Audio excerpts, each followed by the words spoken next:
안녕하십니까. 언제나 소비자 편에서 방송하는 콘스탄트 김입니다. 이번 시간에는 돈 버는 자산 관리가 되겠습니다. 아무리 전문가가 정말로 무엇인가 팔지 않는 저 같은 전문가가 아무리 말해도 손해가 난다고 얘기를 하더라도 절대로 믿지 않고서 손해를 감수하는 사람들이 있습니다. 그 10가지 대표적으로 알아보도록 하겠습니다. 우리나라는 2023년도에 사기 소송 건수가 무려 35만 4천 건 이상이 됐습니다. 그러니까 정말로 5,200만도 안 되는 나라에서 엄청난 사기 소송이 진행되고 있다는 거 아닙니까? 한 해에 이 정도입니다.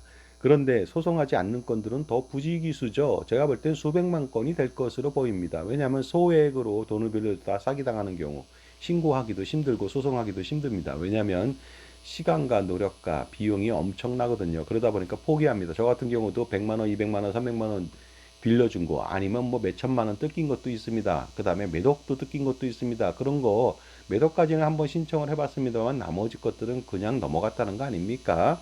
그러다 보니까 정말로 우리나라는 사기공화국이 아닐 수가 없습니다. 일본에 비해서 거의 30배 정도 더 사기 건수가 더 많습니다. 일본 상황하고 우리 상황하고 다릅니다만은요.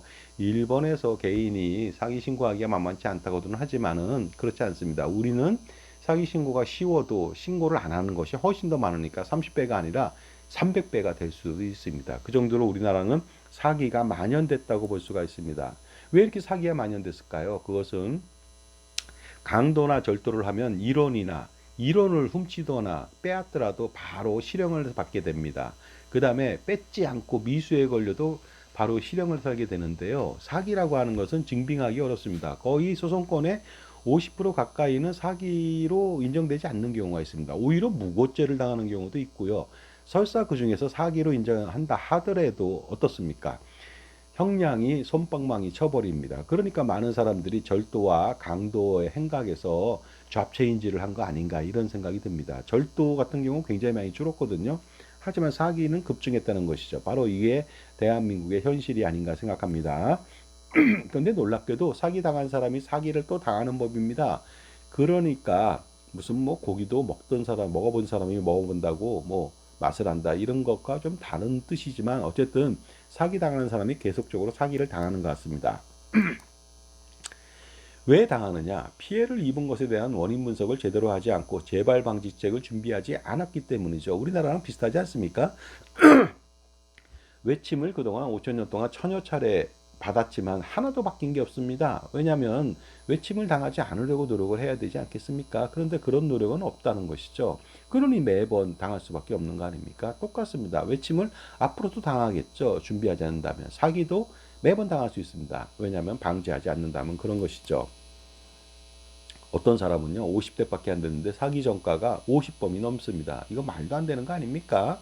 사기는요 절도나 강도보다 더 심각합니다. 정말로 사람의 감정을 피폐하게 만듭니다. 그 다음에 한 사람의 생명과 인생을 나락으로 떨어뜨릴 수 있는 가장 강력한 범죄인데 솜방망이 처벌은 말도 안 됩니다. 그러다 보니까 원인 분석을 제대로 안 하는 사람들은 시행착오를 계속 겪고 악순환 속에서 지속적으로 사기에 먹잇감으로 전락된다는 거 아니겠습니까? 그러다 보니까 백약이 무효인 경우가 있습니다. 아무리 피해와 손실이 나더라도 진실을 믿지 않습니다. 자기가 선택한 것이 잘못됐다고 생각하지 않는 것이죠. 그 다음에 객관적인 저 같은 전문가가 진짜 전문가 아닙니까? 그런데 객관적으로 자기를 위해서 얘기해 주는데 제 말을 듣지 않습니다. 금융기관 말을 듣고 판매인 말을 듣는다는 거 아닙니까? 그래서 지속적으로 그 사기에 아니면 속는 것에 수렁에서 빠져나오지 못한다는 것이 되겠습니다. 사람들은 일반적으로 자기가 선택한 것이 잘못됐다는 것을 인정하지 않는 그런 습성이 있습니다. 그러다 보니까 뭐라고 할까 쉬쉬하면서 샤이하면서 자기의 잘못을 뉘우치지 않으니까 또 다른 사기에 걸려들 수밖에 없는 거 아니냐 이것이 되겠습니다. 자 그렇다면요 제가 전문가가 아무리 객관적으로 얘기하더라도 그 다음에 증거를 대더라도 절대 믿지 않고 손해를 감수하면서 평생 손해 속에 사는 첫 번째 사례가 되겠습니다. 주택연금은 고금리 월복리 이자를 떼기 때문에 이자 폭탄을 맞습니다. 폭탄 정도가 아니라 핵무기 수소폭탄급이 되겠습니다. 향후에 또 금리 인상된다면요 주택가격 상승분 고스란히 전부 다 주택연금 이자로 내야 됩니다. 그러니까 100세까지 산다면 65세 때부터 만약에 10억 원의 누적 연금을 받는다. 그러면요 현재 4.995% 월복리 이자 폭탄을 맞으면요 이자가 받은 돈은 10억 원인데 20억 이상이 됩니다. 그런데 이것이 6%, 7% 되면 어떻게 됩니까? 받은 돈은 10억인데 이자는 30억, 40억, 50억이 된다는 거죠. 이것을 이해를 못합니다. 많은 사람들이. 장수하면 장수할수록 그래서 불리한 상품이 바로 이것이고요. 장수를 안 해도 불리합니다. 그런데 기본적으로 또 장수하면 불리한 이유가 확정된 고정된 연금액을 지급하거든요. 65세 때 200만 원 지급합니다. 100세 때도 200만 원, 200세 때도 200만 원이죠. 현재 가치는 20만 원, 2만 원, 2천 원도 안 됩니다. 그거 갖고 노후생활 되겠습니까? 그러면서 노후생활 안 되면서 주택은 날린다는 거 아닙니까? 고금리 이자 폭탄으로. 아무리 말해도 듣지 않습니다. 지금 14만 명이 가입하고 있거든요. 지속적으로 늘고 있다는데 황당하기 짝이 없습니다. 두 번째는 그 주택연금을 2007년도에 가입한 사람이 있습니다. 서울의 아파트 3억 원 가지고 60세부터 70만 원 정도로 수령했거든요. 정액종신형으로. 근데 그동안 아파트 가격이 서울시 평균이 3.65배 정도 올랐습니다. 그렇다면 지금 가입한다면 11억 정도 되는 그 주택연금을 가입했다. 그러면 200만 원 이상을 받을 수가 있습니다. 그러니까 예전에 가입한 사람 말도 안 되는 것이죠. 그런데 지금 가입하는 것도 말도 안 됩니다. 왜냐하면 앞으로 17년 뒤에 똑같은 일이 벌어진다는 거 아닙니까? 그러다 보니까 주택연금 가입하면 안 된다고 얘기합니다. 실제로 여기 가입한 사람은 피눈물을 토하고 있습니다. 흘리고 있습니다. 그 정도로 엄청나게 후회하거든요. 바로 해지하십시오. 그러면 성공할 수 있습니다. 그런데 서울시 아파트 평균이 3.65배잖아요. 변두리까지 포함한 겁니다. 강남은 8배, 9배 올랐습니다. 그런데 8배, 9배, 3억 원짜리로 가입해서 70만 원 지금도 받고 있거든요. 그런데 27억 원으로 올랐는데 70만 원 받는다. 이게 말이나 됩니까? 그런데 나중에 자기 아파트 전부 다 날린다는 거 아닙니까? 그러니까 황당하게 짝이 없고 지금 70만 원 값어치 똥값이잖아요. 앞으로 또 그분이 20년을 살아야 됩니다. 그러면 7만 원도 안 되는 그 노 생활비를 써야 됩니다. 주택연금을 써야 되는데요. 27억. 앞으로 20년 뒤에는 27억이 아니겠죠. 67억도 될 수 있거든요. 67억 가지고 현재 가치 7만 원, 7천 원도 안 되는 돈을 받는다면 말이 되겠습니까? 세 번째, 절대로 믿지 않으면서 손해를 감수하는 사람은 이런 사람입니다. 주택 가격이 오르면 나중에 자녀들이 공매 차액분을 받게 되니까 나는 살아생전에 죽어도 이자 내지 않고 자녀들은 공매 차익을 받으니까 괜찮다. 이렇게 생각하는 사람이 있는 것 같습니다. 하지만 금리가 오르면 지금도 마찬가지로 받을 수 없을 겁니다. 그러나 금리가 오른다면 당연히 절대로 받지 못합니다. 특히 공매를 한다는 것은요, 공매 차손이 생기거든요. 공매 때문에 시가를 인정하지 못해서 거기서 오는 엄청난 손실도 발생될 수가 있습니다. 그보다 더 중요한 것은 월복리 이자 폭탄을 감수해야 된다는 것입니다. 물론 이자 폭탄이 더 많다 하더라도 공매 금액보다 자녀들이 내는 돈은 없습니다. 그렇다고 해서 기분이 좋을까요? 아니, 주택 가격을요, 10억 원짜리 가입해서 아버지가 36년 동안 살다가 돌아가셨습니다. 36년 동안에 주택 가격이 50억이 됐습니다. 그런데 이자로 다 냅니다. 그러면 그 기분이 좋겠습니까? 네 번째는 주택연금과 연금보험 상품의 연금액이 고정된 가치라고 했습니다. 미래 가치입니다. 현재 가치는 똥값입니다. 그러다 보니까 주택연금 60세에 150만 원 수령한다. 그러면 물가상승률 2.5% 적용 시 90세 시점의 현재 가치는요, 겨우 72만 원에 불과합니다. 그 다음에 30세 연금보험 가입 후 65세 때부터 150만 원 연금을 수령한다. 물가상승률 2.5% 적용 시 150이 아니고요. 현재 가치는 64만 원이고 90세에는요. 놀랍게도 34만 원에 불과합니다. 또한 물가 상승률이 4%로 뛴다면 90세 시점은 15만 원밖에 안 됩니다. 10분의 1 토막 났죠. 주택연금도 마찬가지죠. 주택연금도 150만 원 받지만 물가 상승률 4%라면요. 47만 원에 불과하다는 거 아닙니까? 이 돈으로는 절대로 노후생활 할 수 없습니다. 그러니까 주택연금과 연금보험의 치명적인 문제점, 단점이라고 하는 것은 미래가치의 연금액을 고정적으로 지급한다는 거 아닙니까? 그러니까 현재 가치는 똥값이라는 것이죠. 다섯 번째, 손해를 감수하는 사람들. 종신보험 가입권은 반드시 해지해야만 합니다. 왜냐하면은요, 평생 그 보장받을 필요가 없습니다. 평생 보장받으니까 엄청나게 비싼 보험료를 지불해야 된다는 생각을 안 하는 것 아닙니까? 그 다음에 평생 왜 보장을 받아야 됩니까? 100세 때 죽었을 때 보험금 받아야 됩니까? 그 보험금 공짜로 받으면 좋겠지만 돈을 엄청나게 내야 되죠. 그 다음에 100세 때 받는 1억 원, 2억 원의 현재 가치가 얼마입니까? 기본적으로 몇백만 원도 안 되고 몇십만 원도 안 됩니다. 그거 받으려고 엄청난 돈을 냅니까? 그 다음에 기본적으로 가장의 그 경제적 활동 기간 동안 보장받는 게 좋고요. 부양가족 보장할 때까지 보장받는 게 좋고요. 막내가 그러니까 일반적으로 독립할 때까지 보장받는 게 좋고, 부부가 은퇴하기 전까지만 보장받으면 됩니다. 그것도 그 종신보험이 아니니까, 그러니까 정기보험으로 가입한다면 20배 정도 가까이 싼 돈으로 가입할 수가 있거든요. 그리고 진정으로 보장받는 건 65세 이후에 사망보장이 아니라 은퇴보장이죠. 노후생활보장인데, 만약에 종신보험을 가입했다, 종신보장 받는다는 미명하에 사망보장도 불가능하고 은퇴보장도 더 이상 불가능합니다. 두 개 다 불가능하니까 절대로 가입하면 안 되는데, 종신보험 가입합니다. 젊어서 보장, 나이 들어서 연금. 이러한 말도 안 되는 소리에 속아서 가입한다는데 정말로 황당하지 않습니까? 둘 다 폭망입니다. 여섯 번째, 손해를 감수하는 사람들. 비싼 종신보험보다 정기보험 가입이 필수라고 말씀드렸거든요. 30세 부부가요, 65세 만기 20년 납 정기보험 만기 소멸형, 그러니까 순수보장성 가입하면요, 33,000원, 둘이 합쳐서 33,000원이면 1억 원 보장합니다. 하지만 종신보험 20년 납하면요, 55만 원 정도 내야 됩니다. 33,000원 대비 55만 원, 엄청난 차이죠. 그런데 1억 원 갖고 보장됩니까? 10억 원 정도 보장받아야죠. 하지만 정기보험은 33만 원만 내면 부부가 각각 10억 원씩 20억 보장받을 수 있습니다. 하지만 정신보험은 550만 원, 600만 원을 내야 됩니다. 그 돈을 낼 수도 없고요. 그 돈을 낸다면 미친 사람입니다. 그러니까 5억 원 정도 보장받으면 17만 원 정도, 16만 5천 원만 내면 되는데 10억 원까지 거 보장받죠. 34만 원 내고 무조건 투자하는 것이 효과적이 되겠습니다. 일곱 번째, 손해를 감수한 사람은요, 종신보험을 가입하면 죽어서도 그 기본적으로 언젠가는 꽝이 없으니까 보험금을 받는다고 생각하는데, 그것은 현재 죽어야 1억 원 받는 겁니다. 근데 50년 뒤에 받거나 100세 때 받는다면 현재 가치는요, 30세 가입한 사람이 1억 원은 90세 물가상승률 2.5% 적용 시 1억 원 받지만 실제로는 2,272만 원에 불과합니다. 4%대는 1,000만 원도 안 됩니다. 950만 원. 이것 때문에 평생 엄청난 보험료를 지불한다는 것은 정말로 어리석은 일이 아닐 수가 없습니다. 또 언제 죽을지 모르니까 그거라도 좋다? 말도 안 됩니다. 낸 돈 대비해서 보장 금액을 비교하지 않는 경우 정말로 어리석습니다. 기본적으로 40세인 사람이요, 1억 원 보장받으려면 20년 동안 납부하면요, 납부한 돈이 6천만 원에서 7천만 원 됩니다. 6, 7천만 원을 내고 1억 원 보장받는다? 이건 말도 안 되는 것이죠. 왜냐하면은 최소 그 비용으로 최대 보장을 받는 것이 보험의 성격이거든요. 적어도 내가 300만 원 내고 1억 원을 받아야죠. 그래야지 이것이 진정한 보장이죠. 정기보험처럼요.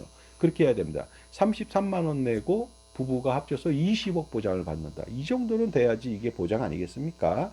그런데 정신보험은 너무나도 세상에서, 세계에서 가장 비싼 보험료가 아닌가 생각합니다. 미국보다 4배에서 6배 비싸고요. 가까운 일본보다도 1.5배 정도 더 비싼 걸 제가 확인했거든요. 일본 생명보험 홈페이지에 가서 한번 금액을 좀 확인해 봤습니다. 그랬더니 1.5배 무조건 비싸더라는 것이죠. 그러다 보니까 호주에서는 20년 전에 판매 중지했습니다. 쓸데없는 보장을 받으니까 호주 같은 합리적인 사람들이 그 상품을 판매하지 않은 것이죠. 가입자의 외면도 있고요. 여러분도 당연히 외면해야 되겠습니다. 여덟 번째, 종신보험을 가입하면 1억 원, 1억 원도 보장 못 받습니다. IMF에서 최근 10년 동안에 사망보험금을 받은 평균 금액을 통계내 봤습니다. 그랬더니 우리나라는 2,994만 원밖에 안 됩니다. 일본은 2억 9천만 원, 2억 8천만 원 정도 되고요. 미국은 1억 9천만 원이거든요. 거기에 비해서 한없이 작다. 왜냐하면 종신보험 같은 걸 가입하니 보험료가 비싸니까 보장 금액이 3천만 원, 2천만 원, 4천만 원 이것밖에 안 되는 것이죠. 그리고 1억 원을 보장받으면 뭐 보험료를 더 내야 되겠습니다만 1억 원 보장받아도 유가족 보장은 불가능합니다. 왜냐하면 자녀들도 있고 그러면 1, 2년도 버티기 힘듭니다. 하지만 그 1억 원이라는 것이 또 20년 뒤에 1억 원 받는다. 그것은 현재 가치가 뭐 5천만 원도 안 될 거 아닙니까? 그러면은 1년이 뭡니까? 바로 그 장례비 치르고 나면 얼마 되지 않는다. 1억 원으로는 보장받을 수가 없습니다. 10억 원 이상은 돼야 되겠죠. 그러려면 30세 부부는 거의 600만 원 내야 되는데 이것은 불가능합니다. 그러니까 종신보험으로 유가족 생활보장은 불가능하다. 따라서 정기보험으로 33만 원 내는 것이 당연한 거 아닙니까? 돈이 많다 하더라도 600만 원 내면 안 됩니다. 33만 원만 내고 나머지 600만 원 차액에 대해서 567만 원을 효과적으로 투자한다면 엄청난 효과가, 투자자산, 은퇴자산, 자산관리에 성공할 수 있는 거 아닙니까? 지금까지 제 정보가 도움이 되신다면 무료 구독하고 좋아요 부탁드리고요. 멤버십 회원가입을 통해서 보다 다양한 혜택 받아보시기 바랍니다. 이북이 몇천 원밖에 안 됩니다. 확인해 보시기 바랍니다. 아홉 번째 사람들은요. 젊어서 암보험, 치아보험, 치매보험, 간병보험 막 이런 거 가입합니다. 그러나 젊어서 20대, 30대예요. 발병 확률은 극히 미미합니다. 그러다 보니까 여기에 보험금을 받으려고 넣는다는 것은 로또나 빠찡코에서 바로 슬롯머신을 땡기는 것과 다를 바가 없습니다. 그리고 보험금 자체도 얼마 되지도 않습니다. 또한 더 황당한 것은 20년 뒤에 만약에 발병 확률이 좀 더 생겨갖고 보험금 받는다. 현재 가치로 똥값이라는 거 아닙니까? 그러다 보니까 기본적으로 제가 꼭 말씀을 드려요. 암 발병 확률이요. 그게 높지 않습니다. 남성은 60세가 1%밖에 안 됩니다. 여성은 75세가 1%거든요. 그런데 왜 20세, 15세, 30세가 가입을 합니까? 그냥 투자하세요. 그리고 암에 걸렸을 때 혹시라도 2, 3천만 원 진단자금 그거 현재 갖고 있는 보장자산은 충분합니다. 현금자산이요. 보유자산. 하지만 정말로 암에 걸렸을 때 60세, 70세, 80세 때는 내가 투자한다면 암보험 대신 수억, 수십억을 가져갈 수도 있는 거 아닙니까? 확실한 현금으로요. 그러니까 이제는 보장자산이란 말에 속으면 안 되겠습니다. 바로 현금자산을 갖는 것이 중요하겠죠. 워런 버핏이나 일론 머스크가 보험 가입합니까? 안 합니다. 확실한 현금자산이 있으니까 그렇죠. 물론 그 사람은 부자니까 그럴 수 있지만 여러분은 부자가 되면 될 거 아닙니까? 20세, 25세, 30세부터 열심히 투자하면 부자 됩니다. 그러면은 진단자금 2, 3천만 원 아무 의미 없습니다. 왜냐하면 확실하게 3억, 10억 이 정도의 현금 자산을 가지니까요. 마지막 열 번째는요. 이런 말을 제가 꼭 해드리고 싶네요. 일본에서는 첫 만남, 데이트 하잖아요. 남성이 만약에 데이트 비용을 전액을 냈다. 이 소리는 다른 뉘앙스를 풍긴답니다. 그날은 남성이 여성을 마음대로 해도 된다. 이런 뜻이다 보니까 여성이 굉장히 위험해서 더치페이를 한다고들 합니다. 그러다 보니까 공짜가 없다는 것을 알려주는 것이죠. 세상에 공짜는 절대로 없고요. 그럼에도 불구하고 무료 컨설팅만을 급급해서 원한다면은요. 무료 컨설팅 왜 합니까? 연봉 2억 주는 사람한테 무료로 컨설팅 하라고 월급 줍니까? 그렇지 않겠죠. 그러다 보니까 무료 컨설팅을 빌미로 해서 뒤에는 어떻습니까? 정신보험, 연금보험, 각종 보장보험, 예금, 적금, 펀드, 불필요한 ISA 뭐 이런 모든 상품들 불필요한 것을 가입해서 여러분들 수억, 수십억 손실나게 만든다는 거 아닙니까? 그러니까 차라리 그냥 컨설팅 피 내세요. 당당하게. 그 다음에 적격 컨설팅을 받아보시기 바랍니다. 연불에는 관심이 없고 제법에만 관심이 있는데 공짜 컨설팅을 하는데 싼 게 비지떡이고요. 세상에 공짜가 있다고 믿는다면 여러분은 정말로 나중에 부를 유지할 수 없을 겁니다. 그 정도 마인드 갖고는 안 되겠죠. 정당한 대가를 치르고서 하십시오. 그 다음에 싼 게 비지떡이란 말 했습니다. 컨설팅을 정말로 싸구려로 합니다. 여러분 짜장면이 3,000원이다. 그러면 싸서 먹을 수는 있겠지만 맛없으면 절대 안 먹습니다. 싸더라도 나는 10,000원 주고 적격 서비스 받고 맛있는 거 먹겠다. 그게 정답이죠. 근데 3,000원짜리 먹고 기분 더럽게 나빠가지고 나온다면 여러분 얼마나 많이 후회하고 억울하겠습니까? 자, 그러다 보니까요. 기본적으로 이런 경우가 있으면 사람이 자기 네트워크가 좀 짧다 보니까 좁다 보니까 자신한테 물건을 팔았던 보험 및 금융상품 팔았던 사람한테 자신의 보유 상품을 분석해 달라고 요청하는 것이죠. 이처럼 어리석은 일이 어디 있습니까? 고양이한테 생선을 맡긴 짓이죠. 왜냐하면 자기가 판 것에 대해서 나쁘다고 평가하는 놈이 어디 있습니까? 그러니까 공정한 사람, 팔지 않은 사람한테 평가를 받는 것이 가장 중요합니다. 그래야만 은퇴 준비, 노후 준비, 자산 관리에 성공할 수가 있습니다. 자산 가라면 엄청난 고민 많은데 답은 한 방에 콘스탄트 김의 NGP 플랜으로 해소시킬 수 있습니다. 반드시 해보시기 바랍니다. 엄청난 금액입니다. 2025년도 을사년 한 달 동안에 무료 NGP 플랜 컨설팅 상담해 드립니다. 반드시 한번 이 기회를 잡으셔갖고 100년간, 200년간의 세금 우산을 펼쳐서 제공받아 보시기 바랍니다. 010-5473-9327 콘스탄트 김이고요. 지금 전화 주시면 현명한 부모님 되실 수 있습니다. 그리고 나서 정말로 이 플랜이 필요하다고 생각하면은 실행하는데 처음부터 끝까지 제가 전폭적으로 지원을 해드리겠습니다. 자, 지금까지 전문가가 무엇인가 팔지 않는 전문가의 말은 들으셔야 됩니다. 파는 사람의 얘기를 들으면 안 되고요. 그 다음에 그 사람이 진짜 전문가인지 검색하고요. 검증해야 됩니다. 정말 검증해서 이 사람이 전문가인지, 그 다음에 가장 중요한 건 객관적인지 공정한지, 금융기관, 보험기관에 소속돼 있다면 객관적일 수가 없겠죠. 공짜를 빌미로 여러분을 상대하는데 당연히 제밥에 관심이 많은 거 아닙니까? 그러니까 여러분의 현명한 선택이 필요합니다. 이제는 절대로 속으면 안 되겠죠.